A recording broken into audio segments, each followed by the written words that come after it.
Hey, what's going on, guys? It's Sam or xJawz, and today I'm bringing you guys another Call of Duty commentary, but this time I have a special guest with me. Why don't you say hello? What's up, guys? It's Hastro here from Team EnVyUs. And today I'm bringing you guys not public match gameplay, this is actually some competitive gameplay. If you guys don't already know Hastro, he runs, he's the leader, am I correct, of professional Team EnVyUs? Well, it's kind of myself. We're playing Stainville. We don't really like to put the leader or like captain tag. I guess you could call all three of us captains of the team. Gotcha. Well, yeah, you are one of the captains of a very, very well-known competitive game, but a lot of people, or competitive team, excuse me, but a lot of people aren't that familiar with competitive gaming who might be subscribed to my channel. So you want to talk a little bit about that for people who might not be that familiar with the competitive gaming scene? Yeah, sure. So I've been playing competitive Call of Duty since really early Call of Duty 3. I played a little bit of Call of Duty 2 as well. I was really into that game, but I didn't play that one so much competitively. But yeah, now it's things are kind of starting to pick up with competitive gaming as I guess it's a sport, if you want to call it that. I guess I like to think of it as a sport because it's a team-based game, and there are a lot of people who put a lot of work and training into it. But basically, there's some large organizations out there that are putting on large gaming tournaments, and there's a lot of prize money involved and travel, and it's just kind of developing into a really cool scene with the gaming culture, and it's a lot of fun to play in and compete in. Cool. So there was something specifically you wanted to talk about as far as players' performance and team performance and stuff like that. Why don't you talk a little bit about that?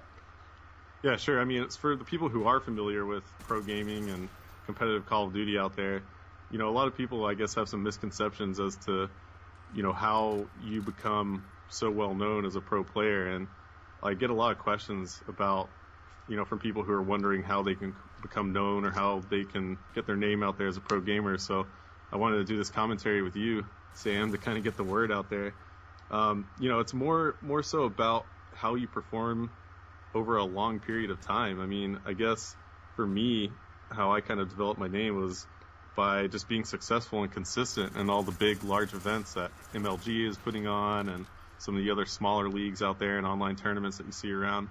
I think that a lot of people get into competitive gaming and really want to get into it, but once you start off, you have to realize that you're not going to be the best team or best player right away. So a lot of people don't have success early on and they kind of give up on it.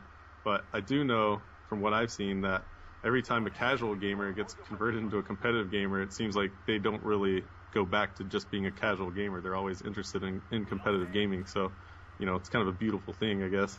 Yeah, definitely. One of the things that I've always stressed, and this is sort of going off on a tangent a little bit, but a lot of people will ask very generic questions about just how you become a good player, and this isn't something that I have probably stressed as well as I really should have before, but I wasn't an amazing competitive gamer or anything like that. I did play on game battles, and I attribute my, I guess if you want to call it success, or just my skills on Call of Duty, which are nowhere near what the really big professional gamers like yourself have, but I attribute that to playing competitively. Like the public match player I am today, that wouldn't be possible without me going into game battles and playing against and with and these really, really much better players than myself, and that's sort of what pushes people to become much better players, is not only playing with good people but against good people.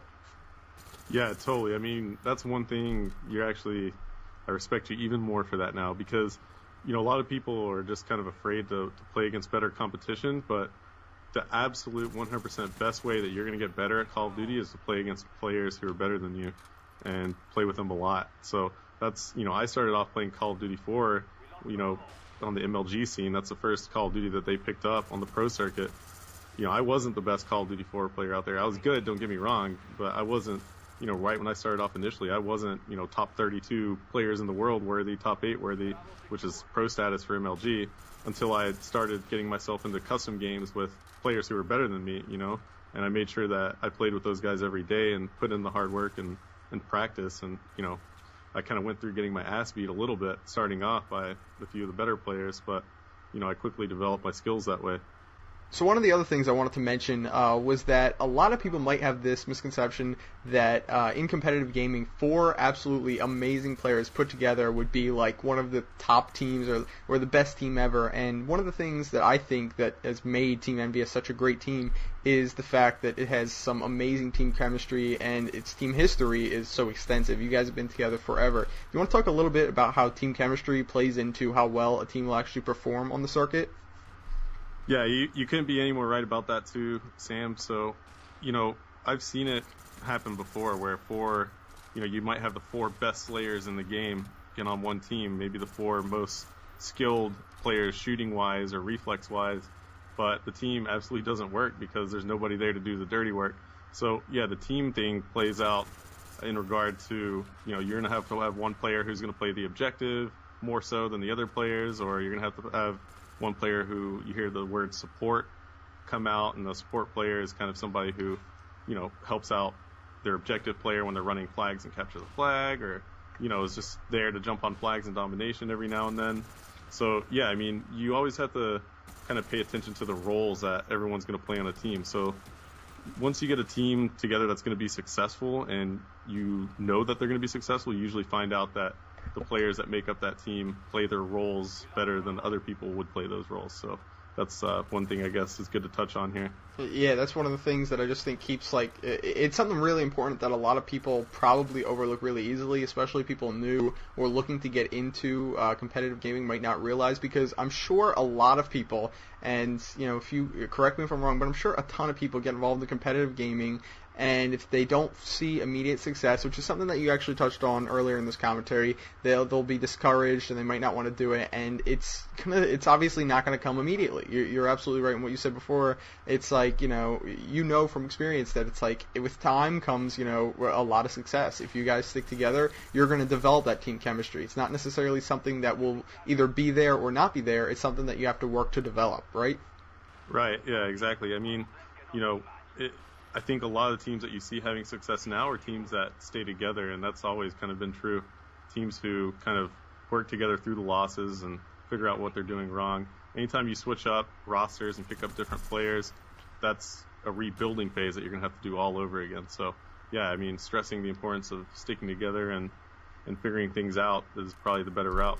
Yeah, definitely going to just kind of make you a better player and also going to help out your team a lot. Well, anyway, this game is wrapping up right here, so I just want to finish this video off by saying that if you don't already know Hastro before, or if you didn't know him before this video, I highly recommend you guys go check out his channel. There'll be a link to both Team EnVyUs' channel and your personal channel in the description of this video, and I think you guys should go subscribe to them because their gameplays aren't going to be like public match gameplays like you're used to seeing from me. It's going to be more gameplays like the one you're seeing in this video where it's, professional teams against other really, really good players and other professional teams, and that's something that's always interested me, and if it interests you, again, go check them out. Anything else you'd like to add?